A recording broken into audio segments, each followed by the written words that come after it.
Hello students, how are you? Welcome to SST की पाठशाला। आज की क्लास में हम लोग डिस्कस करने वाले हैं ruling the country side chapter 3 class 8।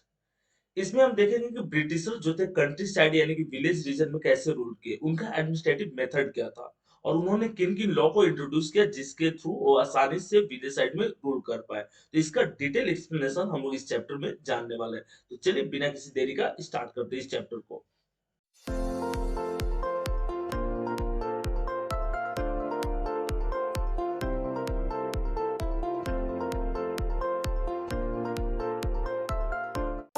Download Rakotbear Education app from Google Play Store now. यहाँ पर पॉइंट क्या है? सबसे पहले हम लोग पॉइंट मेंशन कर लेते हैं। The company becomes the diwan on 12 August 1765। दीवान का मतलब क्या होता है? दीवान का सिंपल सा मतलब होता है कि इसके पास ट्रेडिंग राइट्स आ गए थे। ट्रेड राइट्स का मतलब कि व्यापार करने के राइट्स जो मोनोपोली ले लिया था। और सबसे बड़ी बात कि इनके पास टैक्स कलेक्शन पावर आ गया था, ये टैक्स कलेक्ट कर सकते थे ब्रिटिशर्स। तो इनकी एक बड़ी राइट्स कब मिला? 1765, वो जो ट्रीटी ऑफ इलाहाबाद थी उसके बाद। और उस समय रॉबर्ट क्लाइव जो था वो जनरल था, किसका? आपके ब्रिटिशर्स का। The Mughal empire appointed the East India Company as diwan of Bengal. Mughal empire ने किसको अपॉइंट कर दिया? ईस्ट इंडिया कंपनी को। कहाँ का दीवान? बंगाल का दीवान। और दीवान कहने का मतलब क्या हो गया? इसके पास टैक्स कलेक्शन पावर आ गया, ये टैक्स कलेक्ट करेगा। The grant of Diwani clearly was one such events in the British imaginations। और देखिए ब्रिटिशर्स का इमेजिनेशंस था कि उसके पास दीवानी राइट्स आ जाए यानी टैक्स कलेक्शन का राइट्स आ जाए। आगे के पॉइंट में हम लोग देखेंगे कि क्यों वो चाहते थे कि दीवानी राइट्स उनके पास रहे। अ ट्रेडिंग कंपनी, क्योंकि ईस्ट इंडिया कंपनी जो थी वो एक ट्रेडिंग कंपनी थी, व्यापार करने आई थी और उस ट्रेड के व्यू से जितना ज्यादा प्रॉफिट गेन कर सकती थी उस चीज के लिए ईस्ट इंडिया कंपनी आई थी। had also to ensure that it could buy the product it needed and sell what it wanted।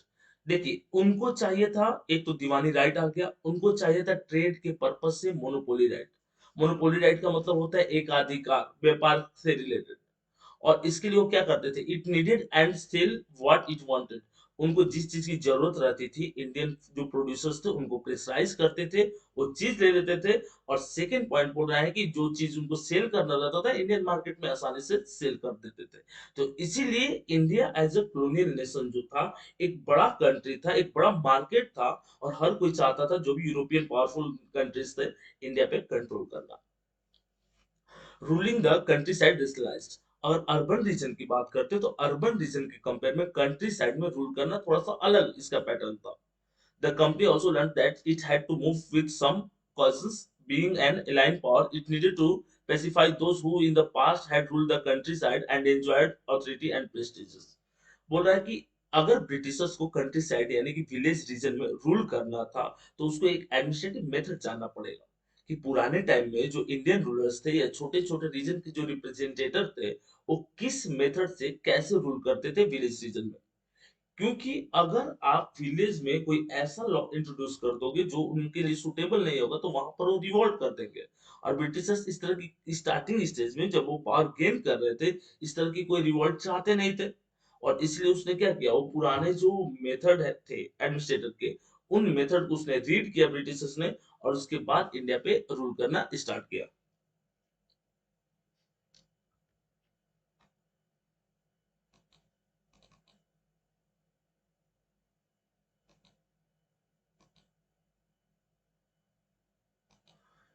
Revenue for the company, बोला कि कंपनी को रेवेन्यू कहाँ से आता था, टैक्स कहाँ से आता था? तो यही दीवानी राइट से उनको जो टैक्स मिलता था उसी टैक्स से वो इंडिया से चीजों को, रॉ मटेरियल्स को परचेज करते थे और उसी को ले जाकर के ब्रिटिश या यूरोपियन मार्केट में सेल कर देते थे।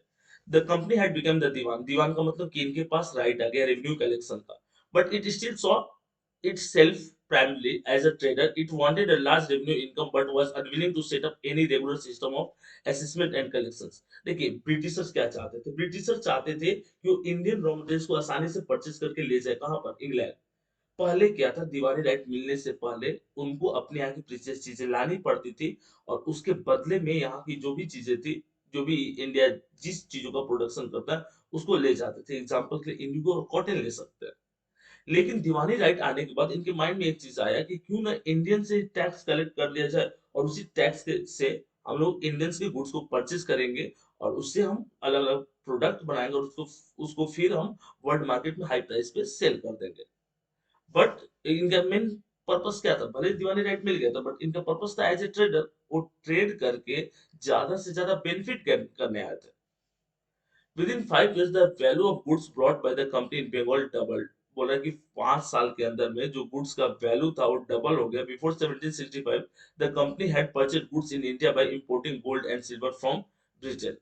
सिंपल क्वेश्चन बोला है कि 1765 से अगर कंपनी को कोई चीज इंडिया से परचेज करना रहता था तो अपने यहाँ की वैल्यूएबल जो चीजें थी उनको देते थे। Now the revenue collected in Bengal could finance the purchase of good exports. जैसे रेवेन्यू कलेक्शन होता था और उसी से वो रॉ मटेरियल्स इंडियंस से परचेज कर लेते थे। यानी कि अब उनको अपने यहाँ की रॉ मटेरियल्स लाने की कोई रिक्वायरमेंट नहीं रही। ठीक है। Now the revenue collected in Bengal could finance the purchase of goods export, और एक्सपोर्ट करने के जो भी गुड्स की रिक्वायरमेंट होती थी आसानी से उसी रेवेन्यू वाले अमाउंट से परचेज कर लेते थे। Now the revenue collect बोला कि then in 1770 a terrible famine killed 10 million people in Bengal। बोला कि 1770 में एक टेरिबल फेमाइन आया, भूखमरी आई बंगाल में, और इसमें नियर अबाउट 10 मिलियन पीपल मारे गए। बोल रहा है एक line, about one third of the population wiped out. One third population, 33% population जो था बंगाल के फेमाइन 1770 वाले में मर गया था। लगभग 10 लाख लोग मारे गए थे। 10 मिलियन मतलब 1 करोड़ लोग मारे गए थे। ठीक है। एक ग्रेटेस्ट मतलब ऑल टाइम ग्रेटेस्ट फेमाइन में से एक है बंगाल का फेमाइन, जिसमें 10 लाख लोग मारे गए थे। किसके कारण? भूखमरी के कारण। फेमाइन का मतलब क्या होता है कि हमारे पास ग्रेन्स अवेलेबल नहीं है तब हम उसको फेमाइन बोलते हैं। खाने के लिए अगर हमारे पास अनाज नहीं है, प्रोडक्शन नहीं हुआ, तो उसको हम फेमाइन बोलेंगे।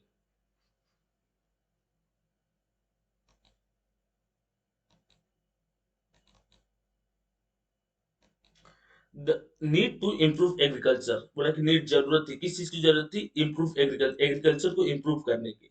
Most come most company offices began to feel that investment in land had to be encouraged and agriculture had to be improved। देखिए, the need to improve agriculture, Britishers क्यों चाहते थे कि एग्रीकल्चर वाला जो सेक्टर हो उनका इम्प्रूव हो? क्योंकि अगर एग्रीकल्चर इम्प्रूव होगा तो उनको टैक्स ज्यादा मिलेगा, और उस टैक्स ज्यादा लेने के लिए चाहते थे कि एग्रीकल्चर इम्प्रूव हो जाए। माइंड में इस चीज को लॉक कर लीजिएगा। After 2 decades of debate on the questions, the company finally introduced the permanent settlement in 1793। बहुत ही फेमस सा क्वेश्चन है यहाँ पर कि when did permanent settlement introduce? Permanent settlement introduced in 1793। और सेकंड क्वेश्चन यहीं पर होगा, ठीक है, हु इंट्रोड्यूस परमानेंट सेटलमेंट? तो कौन थे? लॉर्ड कॉर्नवालिस जो थे 1793 में परमानेंट सेटलमेंट लाए, जिसके अकॉर्डिंग एक जगह फिक्स होकर के आपको एग्रीकल्चर करना होगा और आपकी जो लैंड है उस पर एक फिक्स्ड अमाउंट लिया जाएगा। चाहे आपके उस लैंड की प्रोडक्टिविटी ज्यादा हो कम हो, उससे रूलर को कोई मतलब नहीं है। By the terms of settlement, the Raja and Talukdar were recognized as जमींदार। सेटलमेंट की बेस पे अगर बात करेंगे तो राजा, तालुकदार और जमींदार ऐसे पोस्ट ऑर्गेनाइज होते थे। They were asked to collect rent from the peasants and pay revenue to the company। They were asked to collect rent from the peasants। peasants से रेंट कलेक्ट करते थे एंड पे रेवेन्यू टू द कंपनी, और company को revenue पे कर देते थे। अच्छा, यहाँ पर एक चीज डिस्कस करना चाहेंगे कि प्रॉब्लम क्या थी। The permanent settlement, however, created problems। Company officers soon discovered that जमींदार were in fact not investing the improvement of land। देखिए, इसका एक लिमिटेशन था कि जमींदार जो थे वो नहीं चाहते थे, वो लैंड में अपना इन्वॉल्वमेंट नहीं दे रहे थे, लैंड में अपने पैसे को वो इन्वेस्ट नहीं कर रहे थे। एक बड़ा इशू था। ठीक है।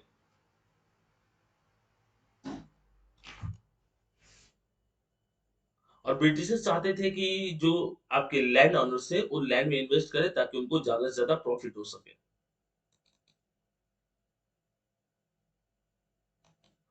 A new system is devised। एक नया सिस्टम इंट्रोड्यूस हुआ in the north western in the northwestern provinces of Bengal Presidency। Most of the area is now in Uttar Pradesh। An Englishman called Holt Mackenzie devised through system which came into effect in 1822। एक बड़ा famous सा question है भाई, मलवारी system जो है, ठीक है, Mahalwari system इसको बोलते हैं। ये महलवारी सिस्टम जो था वो कब इंट्रोड्यूस किया गया था? पहले कभी कर लेते हैं। तो एक 1822 में किया गया था। किसके द्वारा किया गया था? हॉल्ट मैकेंजी के द्वारा किया गया था। He felt that village was an important social institution in North India society and needed to be preserved। Village जो है एक important social institution होता है, ठीक है, in North India Indian society needed to be preserved। और इस चीज को विलेज और उसकी आइडियोलॉजी को प्रिजर्व करके रखना है। बचाना है, उसको प्रिजर्व करके मतलब किसी ढक्कन, किसी बॉटल में बंद करके नहीं रखना है, उसको बचाना है, उसको प्रोटेक्ट करना है। The estimated revenue of each plot within the village was added to calculate the revenue that each village mahal had to pay. This demand was to be received periodically, not permanently fixed. बोला कि इनकी demand जो थे वो periodically वो क्या होते थे, ऑर्गेनाइज होते थे। ठीक है। महल मतलब विलेज होता है, विलेज पे जो टैक्स हॉल्ट मैकेंजी ने 1822 में लाया उसको हम क्या बोलते हैं, उसको महलवारी सिस्टम बोलते हैं। और जस्ट इसके अपोजिट होगा रायटवारी सिस्टम। रायटवारी सिस्टम मतलब इनके पास अपना लैंड नहीं होता था। ठीक है। ये लैंड लीज पे लेते थे और लीज पे लैंड लेकर के उस पे एग्रीकल्चर करते थे।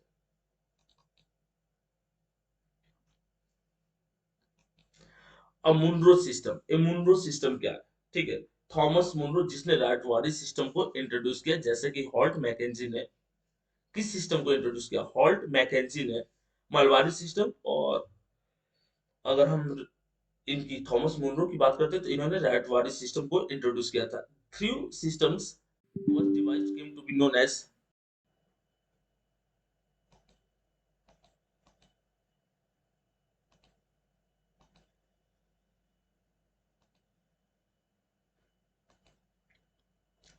the settlement. They argued that had to be made directly with the cultivators riots who had tilted the land for generations.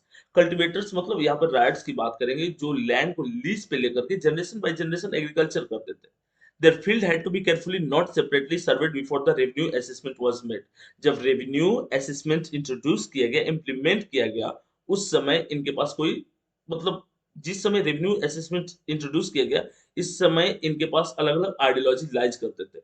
और ये इनके पास तो अपना लैंड होता नहीं था, लैंड टैक्स पे लीज पे लेकर के एग्रीकल्चर करते थे। हेवी लॉस इनको होता था क्योंकि एक ह्यूज अमाउंट ब्रिटिशर्स को देना रहता था।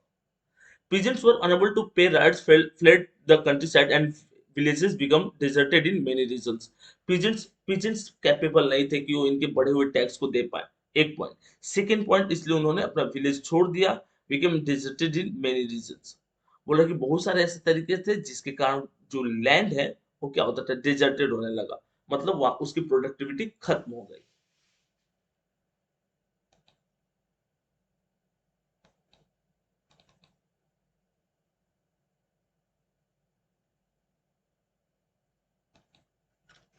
On the right is floral cotton print. अच्छा एक चीज, दो प्रिंट दिया गया, दो प्रिंट मतलब आप देखोगे एनसीईआरटी में दो प्रिंट दिया गया है। एक प्रिंट में कलमकारी को शो करता है और एक प्रिंट में ब्रिटिशर्स ने जो जिस पेंटिंग को डेवलप किया उसको शो करता है। तो कलमकारी जो है वो ज्यादा डेवलप है, ज्यादा अट्रैक्टिव है। किनके कंपेयर, ब्रिटिशर्स के कंपेयर में। और एक बात माइंड में लॉक कर लेंगे, अगर बात हैंडमेड की होगी, हाथ से बने हुई चीजों की बनाने की बात होगी, तो handmade is always better than machine made. ये फ्लोरल कॉटन या जो आपकी सिल्क साड़ी होती है, इन सब चीजों का वो स्किल्ड लेबर ही इस चीज को बना सकते हैं और अच्छा बनाते हैं। Cloth dyers however preferred indigo as a dye. अच्छा इंडिगो का ही डिमांड क्यों? एक क्वेश्चन तो उस समय पूरे यूरोप में, क्या एशिया और अफ्रीका वाले रीजन में भी अगर क्लॉथ को डाई करना रहता था तो डाई करने के लिए डायर का यूज करते थे। ठीक है। डायर का यूज ना करके हम क्या करते थे, इंडिगो का प्लांटेशन करते थे। Y Indigo? क्योंकि इंडिगो जो था उस समय सबसे बढ़िया प्लांट था जो कलर प्रोवाइड करता था। ऐसे वुड्स करके भी यूरोप में एक प्लांट था, लेकिन उसकी क्वालिटी जो थी इंडिगो जैसी नहीं थी, इंडिगो के कंपेयर में नहीं थी। By the 17th century, European cloth producers persuaded their governments to relax the ban on indigo.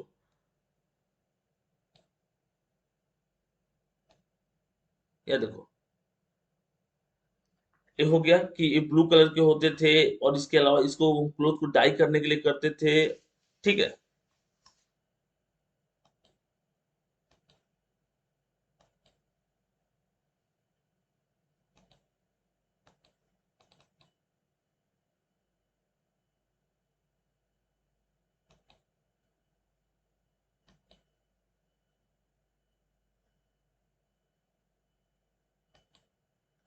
From the last decades of the 18th century, in बल्कि indigo cultivations Bengal expanded rapidly and Bengal indigo came to dominated in the world market. अच्छा एक question पूछा जाएगा कि आप देखो कि last का जो 18th सेंचुरी था उस समय बंगाल के ही इंडिगो क्यों इतना डिमांडेबल हो गए थे? तो देखो ब्रिटिशर्स को इंडिगो की अगर सप्लाई की बात करते हैं तो इंडिया से पहले यूएसए से उनको इंडिगो का सप्लाई हो जाता था। वहां पे इनके अपने आइलैंड होते थे जहां पर इंडिया और अफ्रीका से ये क्या करते थे, लोगों को ले जाकर के वहां पे बिना वेजेस का काम कराते थे। ठीक है। तो हुआ कि 1776 में यूएसए फ्री हो जाता है, और फ्री हो जाता है तो उसने सीधे मना कर देता है ब्रिटिशर्स या किसी यूरोपियन कंट्री को कि हम आपको इंडिगो नहीं दे रहे। तो ब्रिटिशर्स को के नजर में सेकंड जो बेस्ट वो प्लेस था जहां की लैंड भी फर्टाइल हो, जहां पे एग्रीकल्चर भी आसानी से कर सकते हो, इंडिया। ठीक है। In 1770, in 1788, only about 30% of the indigo imported to Britain was from India. By 1810, the proportion had gone up to 95%। बोल रहा है कि अगर हम बात करते हैं, ठीक है, 1788 में तो मात्र 30% Indigo important into British from India, इस चीज को, लेकिन जानते थे इसके बारे में, मतलब इनकी नॉलेज था। बट बाय 1810 की बात करते तो 95% लोग जो हैं वो इस तरह की चीजों पे डिपेंड करते थे। How was Indigo cultivated, Indigo कैसे कल्टिवेट होता था, इसके कुछ पैटर्न है, पार्ट्स है, उसको देखेंगे। There were two main system of indigo cultivation, बोला कि knees and Ryotwari. Knees cultivation मतलब अपने लैंड पे कल्टीवेशन करना, और रायतवाड़ी का मतलब टैक्स, लीज पे लैंड लेकर के उस पे एग्रीकल्चर करना। और याद रखेंगे कि प्रीवियस टॉपिक था कि रायतवाड़ी सिस्टम को थॉमस मुनरो ने इंट्रोड्यूस किया था। ही इधर bought the land he either bought the land or rented it from the जमींदार and produces indigo directly employing hired laborers। इसमें क्या होता था, इसमें बोला कि he either bought the land or rented it the other जमींदार and produced indigo directly। ये क्या करते थे, जो बहुत सारे ब्रिटिशर्स थे और इंडिया आए, इंडिया आकर के जो बड़े बड़े लैंडलॉर्ड्स थे उससे लैंड लीज पे लिए काफी कम प्राइस में, और उसमें इंडिगो का प्लांटेशन किए, हेवी इनकम जनरेट किए, और उस इनकम से इंग्लैंड, उस इनकम को इंग्लैंड भेज दिए ताकि उनका अपना डेवलपमेंट हो सके।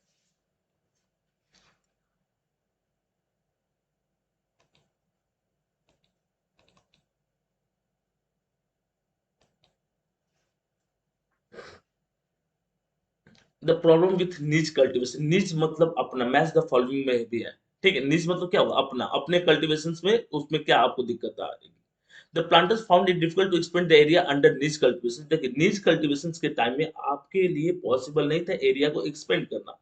Indigo could be cultivated only on fertile lands and this were already densely populated. Indigo का प्लांटेशन कहाँ होता था, फर्टाइल लैंड पे होता था, एक पॉइंट। और वो पूर्वी चंपारण जो अगर हम इसकी बात करें बिहार में कि इंडिगो का प्लांटेशन कहाँ होता था, तो चंपारण वाले रीजन में।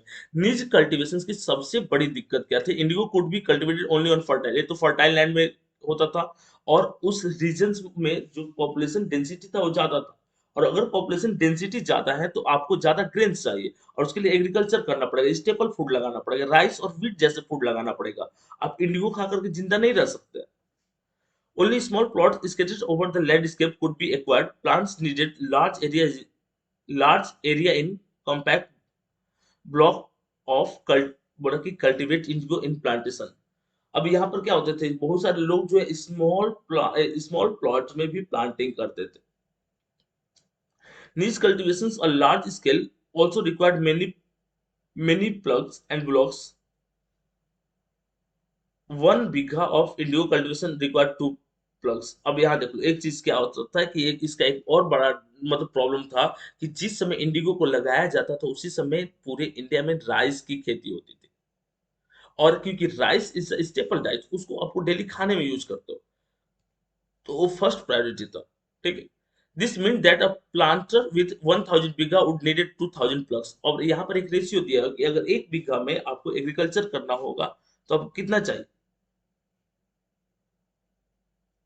This mean the this mean that the planters 1000 बीघा, मतलब बोला कि 1000 बीघा में अगर आपको एग्रीकल्चर करना है तो उसके लिए 2000 प्लग चाहिए। Investigating on purchase and maintenance of plugs was a big problem. ये क्या है, एक और इसका एक है पॉइंट आपका कि 1000, अगर आप 1000 बीघा एग्रीकल्चर करना चाहते 2000 प्लग चाहिए। सेकंड पॉइंट की, अगर हम जिस लैंड में इंडिगो का प्लांटेशन कर देंगे तो उससे इंडिगो का फर्टिलिटी, उस लैंड की फर्टिलिटी कम हो जाएगी। फिर अगर हम दोबारा उस लैंड में जिसमें इंडिगो को प्लांट किए थे, अगर हम फिर से स्टेपल फूड जैसे कि राइस या व्हीट प्लांट करेंगे तो उसकी सॉइल की फर्टिलिटी डिग्रेड हो जाएगी। और यही कुछ मेन रीजंस थे इंडिगो के प्लांटेशन में।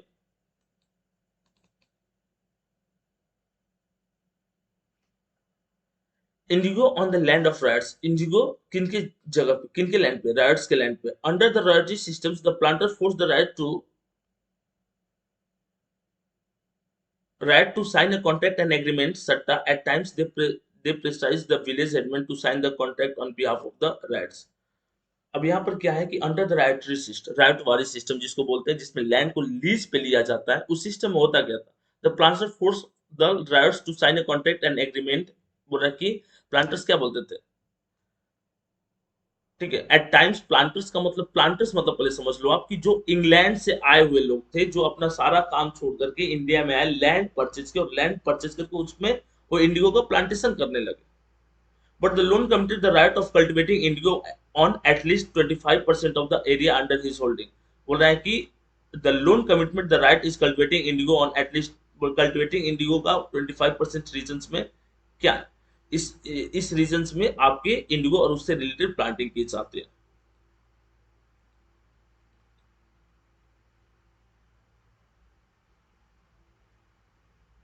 अच्छा, ब्लू रिबेलियन किसको बोलते हैं, तो ब्लू रिबेलियन जो है वो 1859 में इंट्रोड्यूस हुए थे। सेकेंड पॉइंट है, ब्लू रिबेलियन जो है बंगाल में हुए थे। Thousand of ryots in Bengal refuse to grow indigo, हजारों लाइट्स जो थे, ठीक है, बहुत सारे जो राइट्स थे या जो बहुत सारे पीजेंट्स थे, वो इंडिगो का प्लांटेशन करने से सीधे मना कर देते। अभी आपको रीजन बताए क्यों मना कर देते, क्योंकि जिस लैंड पे इंडिगो प्लांटेशन करेंगे वो फर्टाइल रहेगा नहीं, सारे न्यूट्रिशंस वो ऐसे डैमेज कर देगा। और इंडिगो के प्लांटेशन और इंडिगो ग्रो के लिए काफी टाइम, वो टाइम टेकिंग, ठीक है। As the rebellion spread, riots refused to pay rents of the planters and attacked indigo factories and armed with swords and spears, bows and arrows। बोल रहा है कि बहुत सारे लोग जो है वो ब्रिटिशर्स के फैक्ट्रीज इस सब पे अटैक किए, किस चीज के लिए, अपने राइट्स इस सब के लिए, क्यों इंडिगो का प्लांटेशन नहीं करेंगे, उनके जो मेथड्स ऑफ वायलेंस को क्रिएट कर दिए। Women turn up to the fight with pots, pestle kitchen implements, जैसे पॉट्स होता था, किचन इम्प्लीमेंट्स होता था, इन्हीं से वुमेन वुमेन जो थी वो क्या करती थी, फाइट करती थी। दो जो work for the planters were socially boycotted, जो भी प्लांटर्स के लिए काम करता था उसको सोशली बाइकआउट कर दिया जाता था। And the gomastas agent of planters, gomastas कौन थे, gomastas was the agent of planters, वो प्लांटर्स के क्या थे, एजेंट थे। Who came to collect rent were beaten by lathials, the lathi wielding strongers maintained by the plants। क्या देखो, women turned up to fight and pots, ये तो लड़ाई कर, who came to collect rent from were beaten up lathials, the lathi wielding strongmen maintained by the planters। देखिए, उस case में हुआ क्या कि who came to collect rent were beaten up lathiyals. अगर आप रेंट नहीं पे करते हो तो जमींदार या लैंडलॉर्ड की फैमिली से बिलोंग करते थे, इनको लठियाल्स कहा जाता था। और ये क्या कर देते थे, ये आपको प्रेशराइज करते थे, और प्रेशराइज करने के बाद आपको उस चीज को मानना रहता था। Who came to collect rent were beaten up,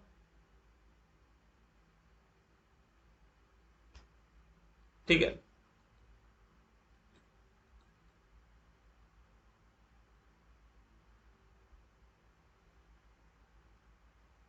The Indigo peasants also imagined that the British government would support their struggles against the planters after the revolt of 1857। देखो, एक चीज आप माइंड में लॉक कर लोगे, ठीक है। The Indigo peasants also imagined that the British government would support then their struggle against the planters after the revolt of 1857। 1857 के बाद इंडिगो और उससे रिलेटेड चीजों को लेकर के काफी ज्यादा फाइट हुआ ब्रिटिशर्स और इंडियंस रूलर के बीच में। The British government was particularly worried about the personalities of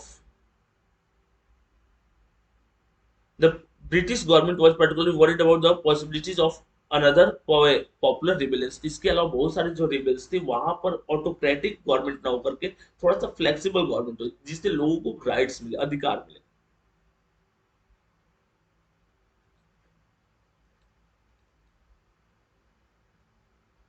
इस तरह से इस चैप्टर को हम लोग कंप्लीट किए। इसके बाद भी अगर आपको कोई डाउट रहेगा तो आप कमेंट करके पूछ सकते हैं। और सबसे इंपॉर्टेंट बात, किसी भी सब्जेक्ट में आपको किसी भी तरह का डाउट है तो आप हमारे टेलीग्राम ग्रुप को ज्वाइन कीजिए, वहां पर आप क्वेश्चन आंसर सेशन को ज्वाइन करें, वहां पर आपके क्वेश्चंस को जितना जल्द हो सके बताया जाता है। इसके अलावा जो सबसे स्पेशल हम लोग के पास, जो सबसे स्पेशल चीज लाइज करती है वो है हमारा प्ले स्टोर पे अवेलेबल ऐप। उस ऐप की एक खासियत है कि चैप्टर वाइज उसके क्वेश्चन आंसर दिए गए हैं, ठीक है। तो आप वहां से क्वेश्चन आंसर कर सकते हो, वीडियोस ले सकते हो, नोट्स ले सकते हो, ये सारी चीजें आप हमारे ऐप से जरूर ले सकते हो। तब तक के लिए धन्यवाद, चलिए मिलते हैं नेक्स्ट वीडियो के साथ।